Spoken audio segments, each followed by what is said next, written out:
It's Trent Clark, CEO of Leadershipity, Serial Entrepreneur, and longtime coach in professional baseball, coaching in 3 World Series.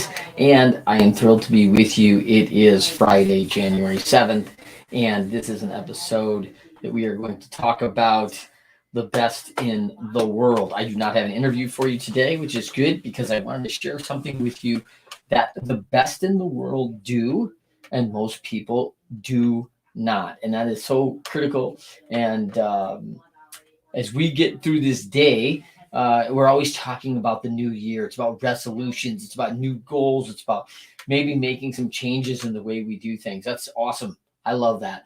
I'm always reminded that excellence is a habit, right? That famous quote that says, hey, listen, we continue to do these things. We find consistency in them. Therefore, excellence is a habit. When we get in there, do this really well, and do it again and again and again, creating solid routines and growth and development for us, we see great gains, and they're very incremental, right? But I'm often telling people that come to me and say, oh, I'd really like to make some gains in my life. I'd like to change my current reality to my future reality. And that's awesome for me. I love that. Like, let's do that. Let's do that together. That's a lot of fun for me. I really enjoy seeing people do that. But when I see people, when we talk about like weight reduction, that's a good example of routines every day that will make a difference for you.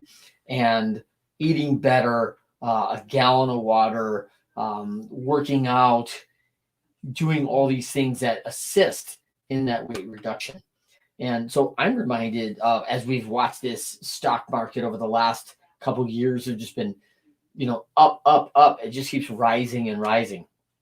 If someone called me and said, hey, Trent, we could buy these shares of this stock for $100 a share, and we're going to buy, thousands of shares of this stock, and we're all excited about it, and we are guaranteed to get $1 per week, that this company is going to just slowly progress. Actually, that's relatively quick, but they are going to be consistent, and they are consistently going to gain $1 share price per week. At the end of the year, yielding $152 a share price, or an increase of 52% of our original value. That would be massive growth, massive gain. Who would not sign on for something like that?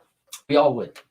So as we think through that, okay, so how are we going to do that and do it well? I mean, I think this is very important as we drive through this. Is we need to look at how do we do something very well every day. Okay, so the best in the world have very high quality routines. They are very strong in what they bring each and every day to what they're planning for their day, and that's really important. So they are starting their day with a plan. That is probably the most important thing of what the best in the world do. The one percenters, who are absolutely doers, they are doers of this world. They have a plan on what they need to focus on. So let's talk about that. There's routines around that. And the first thing that starts with that routine is rest. Rest is so important. We got to be ready to go, ready for the challenges of what's next the next day. So when we start our routines, one of the first things we start with is the night before. That becomes so important because putting your body to bed and being disciplined about that becomes very important, because then you have a rest. And we're always looking for at least 7 hours. The best in the world often get 8+ hours. They get rest, because we know, as the best in the world, our body regenerates, it recharges as we rest and sleep. So that's so important. We want to count on our body. We want to take care of ourselves. We look after ourselves first, and then we can lead, because we are in a great position to do that healthy and well. So it starts with that night before and getting rest. That morning, I'm not a huge proponent of whatever routine you want. I know a lot of people get up and they get up early before everybody else. They really lay out their day. They do exercise. They do meditation, prayer, reading. Awesome. Do that. That's great. I love that.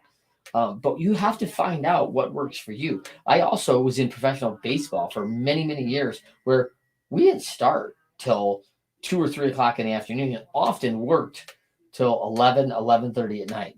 Because what most people don't know is that athletes in pro sports often show up 5 to 6 hours before the game, starting to prepare, exercise, warm-ups, stretching, treatment, early work with coaches, this and that. And then they do video, strategic review. Then we get ready for game, prep, meal often inside that. Meal plan is inside that. And then game and whatever happens inside that time. And then post game, that may mean treatment, workouts, study of any film, reviews, coaching one-on-ones, anything to that effect can be a part of a player's or a person's routine in whatever they're trying to do to accomplish things. So there's a bunch of things that can go into a routine.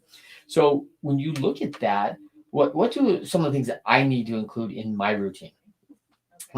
First of all, we need to mix this routine bowl with a lot of discipline. That's going to be really important, because if we don't have that discipline to follow it, your daily routine is not going to be strong. It's not going to have merit. It's going to be unfocused. It's going to have gaps in things that you really want to do and accomplish. So that becomes really important. So we're going to need some of those things.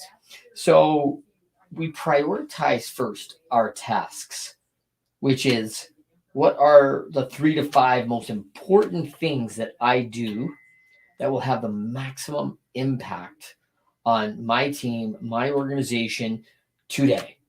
And those are equated right to our goals. We know what our current reality is, and we know what we want our future reality to be up here, right? And there's gap in between those two. So each one of these days is going to fill in each day, and it's going to keep going. And this may be 365 days. It may be 730 days. I mean, this could take some time to reach our big future reality. And it may be 30 days, and that's where our future reality is going to be. But each day has to count towards that. And so as we review what our goals and our future reality that we desire is, that shapes where my priorities are today with what I have to do to accomplish and keep moving things along that line. Those incremental gains can be brought into 30 days to 2 weeks. We coach a lot of different people, even people that just do weekly and focus on, what do I need to move this needle from here in this week to here next week? Yeah, you didn't see a lot of movement, right? Like, it's 1 week of 52 weeks in a year. So there's going to be 52 of those weeks. So there isn't all this massive gap movement in 7 days. But we are moving the needle. The needle is coming up. It's coming up slowly, and we want to bring that thing up ever so slightly each month. We just keep driving it. We just keep moving along. Very small incremental gains, and we just keep coming up, and we just keep coming up with it. And that's how it's going to be done. So when we look at that, these 3 to 5 most impactful things that we're going to do every day, that becomes the focus of our day and how we're going to set that day. And so if there's a 1 to 5 on that, we've gone through this. If you've seen this on our Leadershipity YouTube channel, you can find out a little bit about how we do that daily planning. But you are going to want to focus 1 through 5. You start with number 1. That gets done first. Then you go on to number 2, then to number 3, then to number 4. And until 1, 2, and 3, or 4 are accomplished, you don't even talk about number 5 because it's not on the radar. Now, is there ever change in that, Trent? Yeah, sure. One of the examples of how that would change would be is if you're planning to your most important thing is a 2 o'clock appointment with a client. It's already structured, scheduled. It's been on the calendar a while, but it's very important. Great. That you can start at number 2 in the morning because you know number 1 is already accomplishing. It's going to happen. You've got it arranged. It's all set. So that would be like a little asterisk next to when I wouldn't start with number 1, or I've accomplished number 1. Number 2 is 2 o'clock this afternoon. Hey, it's only 9 a.m. I'm moving on to number 3 because number 2 is scheduled. So that's a key point. So that's first the focus. The second thing we have to do is recognize that there's balance, right, in our day.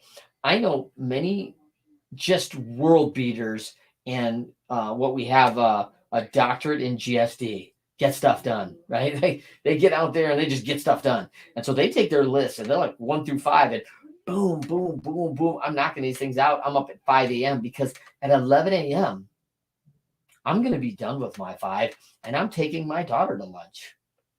Whoa, wait a minute. No, there's all this work. A lot of people are going to still be working. And no, you've already created the 5 most impactful things. If you set up your day to do your work between 6 a.m. to 11 a.m., and you can accomplish your 5 major tasks and your contributions of where you're sitting, I see people leave the office all the time. They're going to go on to other balanced part of their life of productivity, right? And that's one of those huge idiots. We want productivity, right? So critical for us. So once it's established, what are those other things we want to have focus and balance in our life? I'm leaving my top 5 list of work. Now I'm moving to my next items that are important to me of balance. My exercise, my health. I'm done at 11 o'clock. I take off 11 to 1 o'clock to go exercise. Awesome.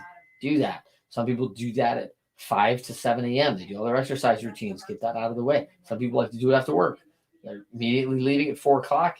Hey, it's gym time till 6 p.m. and then I'm gonna eat. Like you've got to have a routine, and there's no wrong or right way. There are some definitely benefits to your body on times of day that you do work out, but you also have to do something that works for you that you can maintain and be consistent with. And while most people will tell you physiologically your body is at peak energy at about 4 o'clock in the afternoon, and people are like, oh, I want to go work at 4 o'clock. My body feels ready. That's awesome. For people in my life, I have 5 children. I have a lot of different things going on. That time is not likely to work given my world and the schedule that I have. I will have to get up in the morning to accomplish my work of taking care of Trent's health. And that's a huge part of my balance. That is a massive swim lane. And so as we talk about these swim lanes, work, health, family, relationship, personal relationship, financial, whatever you want your lanes to be, great. Have great lanes. I love that. It's going to balance across the way, but each day has to have some attention on each one of those lanes and how we're going to do that, where it's going to be timed and scheduled. We have to set that up. Having time for upskill and progression is very important. Learning, reading, and a lot of people do that with the Bible. They do that with faith-based things. They do that with personal development. They may do that with nonfiction biographies of great leaders, of people they want to emulate, that they respect. Awesome. Great stories are out there. There's just a world of knowledge that is available to you, and it's all free at your public library. Get a card and go get the podcast, go get the books, go get the online books, the Kindles. I mean, whatever you do to upskill, make it part of your balance for sure. I think the other side of this is that when you really look at the top producers, they have a pretty rigid schedule. But what the best in the world do is they leave room. They leave room knowing that this is not a perfect world. I am not perfect. The team around me is not going to be perfect.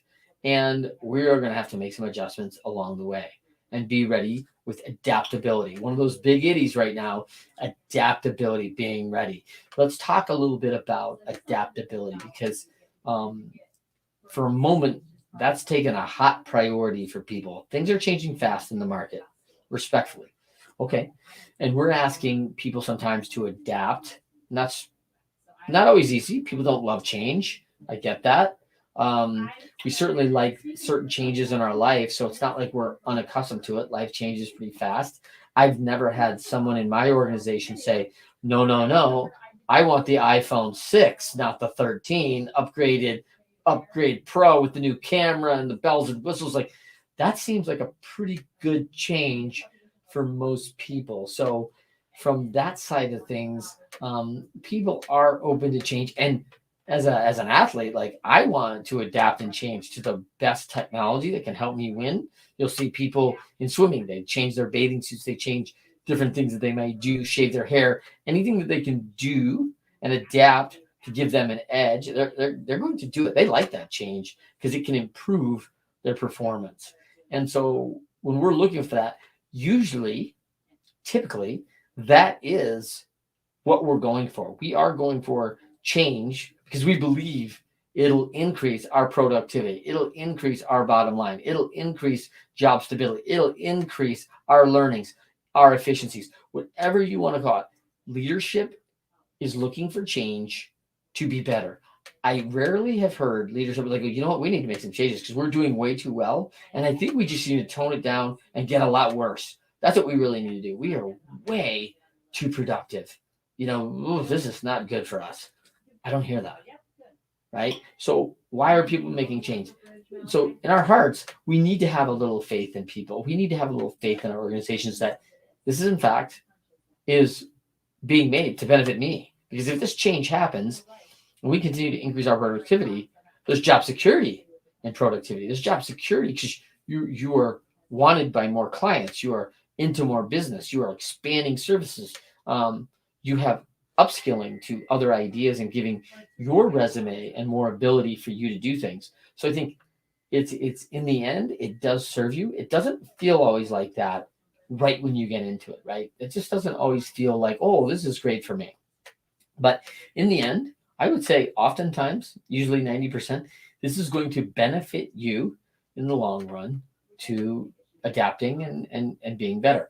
The other part of adaptability is that if we don't give our team members, if we don't give those people around us a chance to understand strategy, the skills, what's required to change to, that doesn't serve very well either.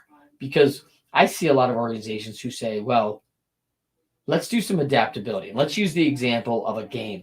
If I'm coaching an 8th grade basketball team and I say, okay, team, we're really struggling in the man-to-man defense. So we're going into a 2-3 zone. Well, coach, what's a 2-3 zone? We've never practiced a 2-3 zone. What's a zone? Oh, wait a minute. You haven't been taught that? You don't have any experience with that? Like all of a sudden, I have failed my team in giving them the skills that I'm asking to adapt to. So that's going to be a pretty critical component for organizations who want adaptability, but they always haven't upskilled their team members for the absolute requirements or skill sets that we're going to need to adapt to. And that's going to be very important. Sometimes we have to do that on our own, right? The best players in the world learn all sorts of different skills. So if I'm ever asked to do this, I can do it. In baseball, that was very important. Sometimes you're going to be asked to steal a base. Sometimes you're going to be asked to throw through the cutoff man and get that final out at home. You're going to be asked to shift the infield and play short right center field. And these things happen all the time. And so players who recognize I'm going to have some adaptability around certain things they're going to ask me to do, bunt, hit and run. I have to go work on those skills so that when I'm asked to do it, I'm prepared and know how to do it. And I think that's where a disconnect happens. I think we get this little, hey, let's adapt. Great. Okay, let's adapt to these skills though. And we don't have those skills. Well, that's going to create an issue and it's going to create a gap. So very important for us as leaders and as we work to our adaptability in our system about getting that upskill. So your upskill time becomes that very important lane. As you work through your day and balance it, I mean, it is going to have to be thoughtful about when you get food, what you'll wear, what you need to adapt to, what's about to happen for the day. So confidence comes from preps and reps. That's very important. We're prepared about what's about to happen. And then repetition. We've done this again and again and again and again. Adaptability comes very easy for me when they ask me to bunt because I've done that again and again and again and again. So we'll say, oh, Trent, hey, game's getting close. Adaptability. We need you to bunt a runner over. We need to bunt a hit for a hit. Oh, I do that all the time. That's not hard adaptability for me. Now, for my teammate who hits 30 home runs a year, who's not asked to bunt very often, that is a much tougher ask of that person to say, hey, listen, now we're in a unique situation. We really need you to bunt right now. Like, I haven't been asked to do that in 5 years, and I haven't worked on that in 2. So not exactly prepared for the adaptability that our staff and the strategic plan is calling for. So that's going to be a critical element. The last thing I'm going to mention about all this balance, right, is that each lane has its place. And some lanes may be wider. They may have more, need. And probably in our lives, we look at work as a pretty wide lane. That takes up a lot of life for us as adults. We're going to go to work. We're going to do a job. We're going to have a role. And there's probably one role, whatever that role is for you. You probably have one central role in your family, in your workplace, in this life that probably centers a great deal as a primary in your life. So if work is in the middle of this pool, and we have this big wide swim lane that's maybe, let's say, 2 or 3 wide, that takes up a lot of space, and that's work lane. That gets a priority. It's right down the middle of the pool. Fine. On these outsides of the lanes, we have family relationship dynamics. We spend a lot of time, probably equally amount, with our families as we do work. Think about where you're at. You're at home. You sleep.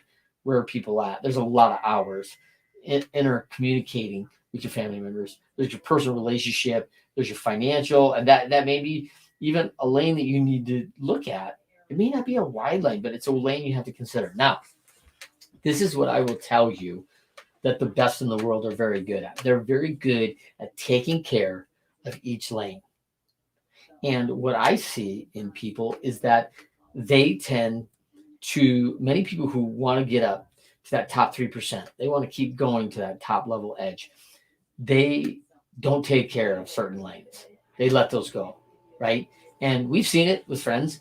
They all of a sudden, like, oh, my personal relationship. Oh, like, hey, he or she can wait. I've got these other things, and they're taking higher priority right now. I'm going to get there. We are going to go do something soon, and maybe not right now in January because I've got my head down, really focused on this. And maybe at Easter or spring break, that didn't work out. Maybe summertime we'll go do some, just you and I. And it's all of a sudden we're pushing this lane out. And what's happening in that lane? Okay. What's happening in that lane is you're not taking care of that lane, right? So what happens in a pool when we don't take care of it, right? It starts turning green, algae grows. It's not getting any of our attention. It's not getting any care. So you can imagine when you look at a pool that if this one lane of the pool was never cared for, and it starts looking bad, like everything else, like, hey, yeah, I go in there and I scrub that pretty regularly. So this other lane I don't do so much, but I do get in there, once a week or so and do a little, taking care of that, but not every day. So that's just kind of yellow. But that one lane I've just totally neglected is green, algae's forming, right? What happens to the whole pool? Do you think the rest of the lanes are all pristine, clear blue water because you're spending all the time? No. Like, the rest of the pool is being affected by these 2 lanes that are just not getting proper attention and treatment and focus. So all of a sudden things aren't going well for us. Like, I don't understand. And so I'm working really hard in these areas over here. And now I've really got to work hard because I'm trying to keep it up because I just feel like everything else is affecting it. Yeah. That's because everything else is affecting it. It is happening that way. So we just need to be aware that that's happening in our lives all the time. And we've got this in our lives, and it's around us, and we're called. So the best in the world pay attention to all of it, and they have discipline around. They also, lastly, I'm going to finish with this. What's very clear is that the best in the world understand cause and effect. If I haven't done the work and I'm not disciplined each and every day, then I'm not going to get the result I really want. I haven't balanced this out. I haven't prioritized where time to go. I haven't prioritized people who need me, the support, where I need to lend my support, where I need to be. So when I don't do that, like there is a effect to that, right? We're back to reap what we sow, which is, hey, I'm not really going to tend the fields. I'm not going to take care of this, but boy, I sure want a big crop when fall comes. Like, well, wait a minute. How's that going to work? It's not. Cause and effect is very real, and the best in the world understand it very well. And you will see, and athletes are a good example of this, you will see when they're out of sorts, when the prep and reps are failing, and they do not feel prepared, and they have not spent the time and the repetitions needed, and then all of a sudden they're being asked to do things, and they are failing. And what's happening is confidence is just leaving the body. It's just leaving. And you can see it. And it's palpable. And it happens in all of us. It will happen everywhere we go, because this balance, this discipline, this day-to-day grind of discipline and doing it best is what the best in the world know how to do and do really well. And if you are a hyper learner and learn each and every time and have great self-awareness, you are going to get better at your routine every day. And as you get better, you're going to get more confident, right? You're going to get better prepared. You're going to continue to, hey, I've done these repetitions. I know what's coming. And probably the most important part of this is that as you get better, more opportunity comes and efficiencies come, leaving you actually more room for the unexpected, more room for other relationships in your life, more room for a slight change in the environment. And it doesn't throw you off into whack. It doesn't kill your day. It doesn't take your confidence and leave it because you weren't prepared for it.